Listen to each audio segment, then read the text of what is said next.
Hello friends, welcome back to my channel. तो आज हम डिस्कस कर रहे हैं सॉल्यूशन 2020-21 के एचटेट पीजीटी फिज़िक्स पेपर का। आई नो थोड़ा लेट है ये, लेकिन नेक्स्ट पेपर से पहले हमें हर एक पेपर का सॉल्यूशन पता होना चाहिए।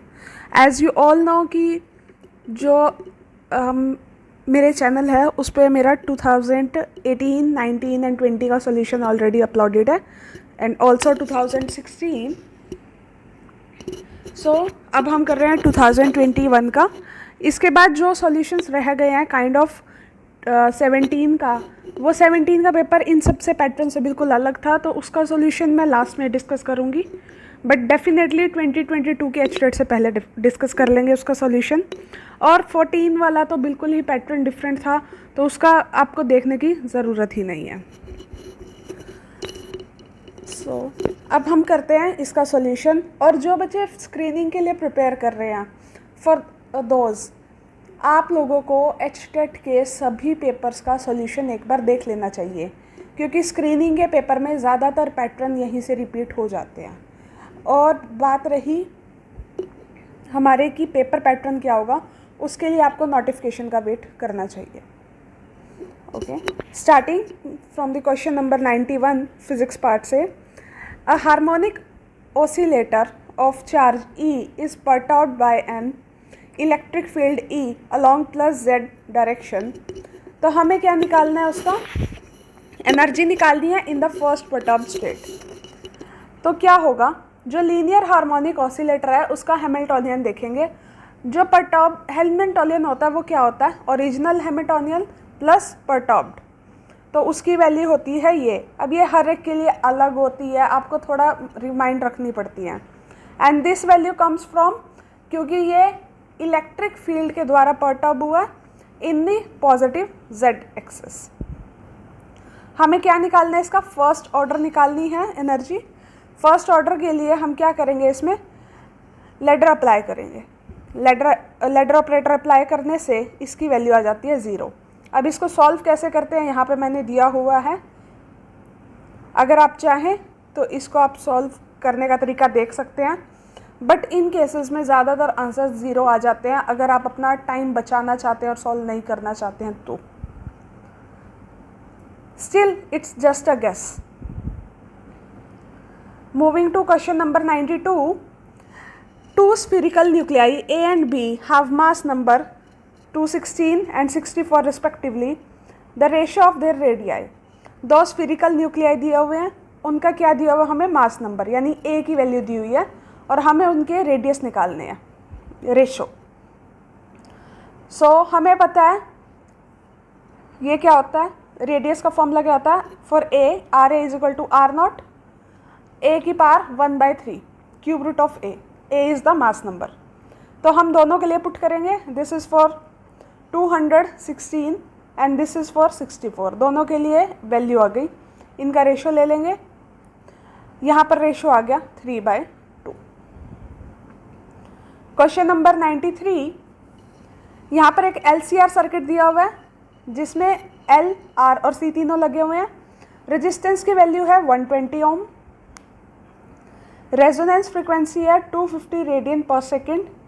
और हमें क्या निकालना है, the value of inductance connected in the circuit, जहाँ पर हमें इंडक्टेंस और रेजिस्टेंस की रेजोनेंस वोल्टेज दी है 60 और 40 वोल्ट।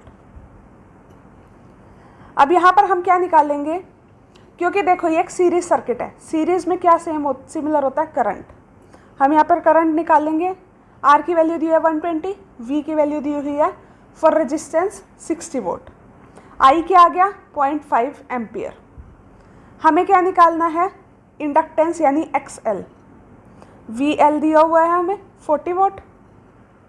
XL क्या हुआ, यानी ये जो इंडक्टेंस है क्या हुआ, VL/I, यहाँ से कितना आ गया 80 ओम। XL क्या होता है, 2πfL, यहाँ से L की वैल्यू निकल जाएगी और यहाँ से क्या आ जाएगा हमारा, यहाँ से हमारी आ जाएगी, सबकी वैल्यूज पुट कर दें जितनी दी हुई है। यहाँ पर बस F हमें क्या दिया हुआ है, फ्रीक्वेंसी 250 रेडियन पर सेकंड दी हुई है, तो हमें इसे चेंज करना पड़ेगा इन इसे हम चेंज करेंगे 250 को 2 पाई से मल्टीप्लाई करके, तो यहाँ पर आ जाएगी हमारी L की वैल्यू 0.32 हेनरी। क्वेश्चन नंबर 94, इसमें दिया हुआ है हमें वेलोसिटी एक इलेक्ट्रॉन की and is non relativistic enters in electric field this. अगर उस पर डी ब्रॉगली वेवलेंथ अप्लाई करें तो उसकी t इज इक्वल टू 0 पे उसकी डी ब्रॉगली वेवलेंथ थी लैम्डा नॉट, तो हमें t is equal to t time पे उसकी डी ब्रॉगली वेवलेंथ निकालनी है। इनिशियल वेलोसिटी दी हुई है, तो फाइनल वेलोसिटी क्या आएगी, v not plus a t, यही होती है इक्वेशन ऑफ मोशन से। और a का फॉर्मूला क्या होता है, m a is equal to e for charge, e naught electric field, तो यहाँ से a की वैल्यू निकल जाएगी ई नॉट बाय एम। अब t इज इक्वल टू 0 पे लैम्डा नॉट ये है, t is equal to t पे लैम्डा नॉट क्या आएगा, यानी डी ब्रॉगली वेवलेंथ क्या होती है h बाय एम वी। तो यहाँ पर v की वैल्यू चेंज हो रही है, तो ये पुट कर देंगे। उसके बाद इसको बस हम अपनी जो सॉल्यूशंस है उसकी फॉर्म में ले आएंगे। तो आज हमारा हो जाएगा दिस वन, ये आंसर हो जाएगा। सॉल्यूशन यहाँ गिवन है ही है, आप देख लीजिएगा।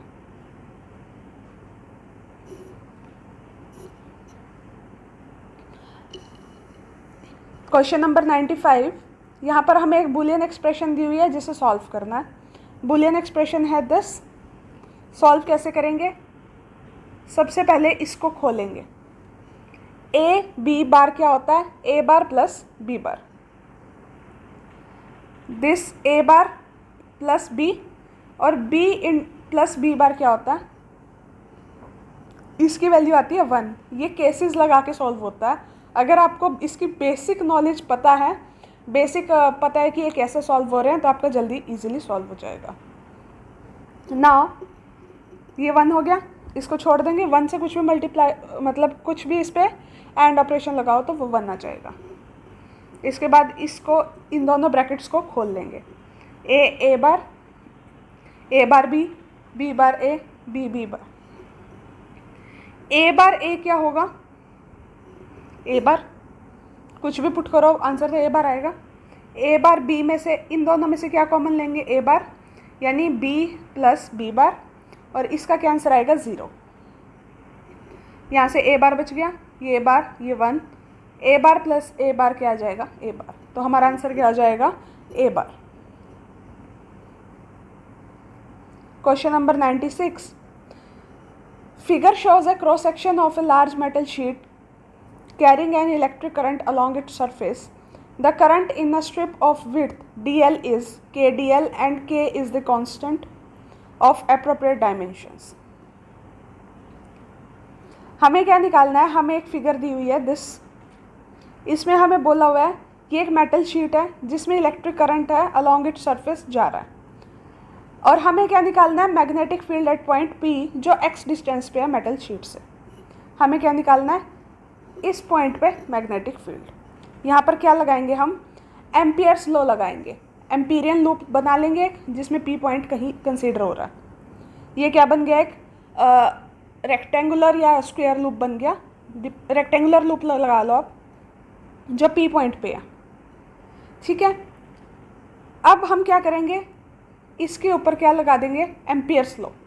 Empyrean loop P Q R S पे एम्पियर्स लॉ लगाएंगे। वो क्या होता है, B dot d l mu naught which is equal to mu naught into l. L कितनी है, की एल है, हमें नहीं पता एग्जैक्ट लेंथ कितनी है। नाउ सभी पे अलग अलग कर लेंगे। ये क्लोज पे लगा हुआ है, P Q, Q R, R S, S P. अब देखो क्यू आर और एस पी पे ये 0 हो जाएगा, क्योंकि B और DL में जो एंगल है यहाँ पर वो 90 डिग्री बनेगा, और यहाँ भी 90 डिग्री। और अगर हम डॉट प्रोडक्ट खोलेंगे तो वो क्या आएगा, cos 90। cos 90 की वैल्यू क्या होती है, 0। तो हमारे पास बचा RS और PQ which is equal to mu naught KL। अब इन दोनों में जो वैल्यू आएगी वो आएगी cos 0। cos 0 क्या होता है, 1। तो यहाँ पर क्या आ जाएगा, B l plus B l which is equal to mu naught K L. यहाँ से बी की वैल्यू क्या आ जाएगी, mu naught K by. Question number 97, इसमें क्या है, एक फिजन प्रोसेस दी है हमें, हाइपोथेटिकल मतलब खुद प्रोसेस, ये प्रैक्टिकली पॉसिबल हो या ना हो हमने बस अपने दिमाग से सोची हुई है। यहाँ पर 2 न्यूक्लियाई दिए हैं, सॉरी यहाँ पर एक न्यूक्लियाई है दिस, जो 2 आइडेंटिकल न्यूक्लियाई में स्प्लिट हो रहा है, ओके। और इसका जो मास है वो ये है, Fe का मास है ये। अब हमें क्या निकालना है कि जब ये मूवमेंट करेगा, जब पहला न्यूक्लियाई स्प्लिट होके फ्रीज होके आयरन में 2 आयरन के आइडेंटिकल न्यूक्लियाई बनेंगे, वो एक दूसरे से दूर जाएंगे, तब उनके बीच में कूलम रिपल्शन होगी। तो वो जो कूलम रिपल्शन है उसका क्या वैल्यू होगी, इसको निकालने के लिए हमें क्या देखना होगा, कूलम रिपल्शन की क्या होती है वैल्यू, कूलम्स फोर्स या कूलम्स एनर्जी वाली वैल्यू ही होगी, which is equal to 1/4 pi epsilon naught Z1 into Z2 e square. यहाँ पर क्या वैल्यू हुआ करती थी, Q1 इंटू Q2। तो Q1 क्या आएगा, किसी के ऊपर अगर हमें चार्ज निकालना है तो वो कितना आएगा, E इंटू Z। तो यहाँ पर यही वैल्यू आ गई R स्क्वेयर। और हमें ये निकालना है कितनी एनर्जी होगी, जितनी एनर्जी उन्होंने फिजन के दौरान स्प्लिट निकाली होगी। तो फिजन की जो एनर्जी होती है बाइंडिंग एनर्जी से, मतलब जो ये यहाँ पर न्यूक्लियर एनर्जी होगी वो कहाँ से निकलेगी, हमारी जो मास डिफेक्ट की वजह से बाइंडिंग एनर्जी होगी। तो यहाँ पर हमें मास डिफेक्ट निकालना है, डेल्टा एम।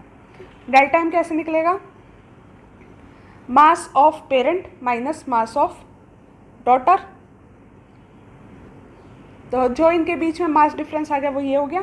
ई क्या आ गया, हमें मतलब ये तो आ गया मास, मास को एनर्जी में कैसे चेंज करेंगे, 931 से मल्टीप्लाई कर देंगे, तो ये आ गया मेगा इलेक्ट्रॉन वोल्ट में। अब ये दोनों एनर्जीज क्या होंगी, जो एनर्जी हमारी न्यूक्लियर एनर्जी है वो यूज़ होगी कूलम एनर्जी में, दोनों को इक्वेट कर देंगे। हमारे पास क्या आ गया, R is equal to this, यूसी की जगह पुट कर देंगे, ये पूरा जब सॉल्व करेंगे तो सॉल्व करके हमारे पास आ जाएगा 2.91 इंटू 10⁻⁴ मीटर। तो आंसर में देख लेना ये वैल्यू किसके आसपास पड़ती है, तो वो होती है 3 into 10⁻⁴ metre. Question number 99, a particle है जिसे प्रोजेक्ट किया गया plane perpendicular to a uniform magnetic field, the area bounded by the path describe by the particle is proportional to. जब भी एक यूनिफॉर्म मैग्नेटिक फील्ड में एक चार्ज पार्टिकल मूव करेगा तो उसका जो एरिया है वो किस पे डिपेंड करता है, हमारे काइनेटिक एनर्जी पे। सिंपल सा आंसर है इसका। क्वेश्चन नंबर 100, इसमें बोला है कि एक लैम्डा नॉट की मैक्सिमम वेवलेंथ है जो कब निकली है, जब हमारा हाइड्रोजन एटम आयनाइज हुआ है इन इट्स ग्राउंड स्टेट। तो हमें क्या निकालना है, kinetic energy of electron coming out will be. तो यहाँ पर क्या हो गया, this is the solution, energy in ground state and first excited state को माइनस कर देंगे। सो इसमें हमारे थे फर्स्ट 10 क्वेश्चन, नेक्स्ट 10 क्वेश्चन होंगे हमारे नेक्स्ट वीडियो में। Thank you and have a nice day.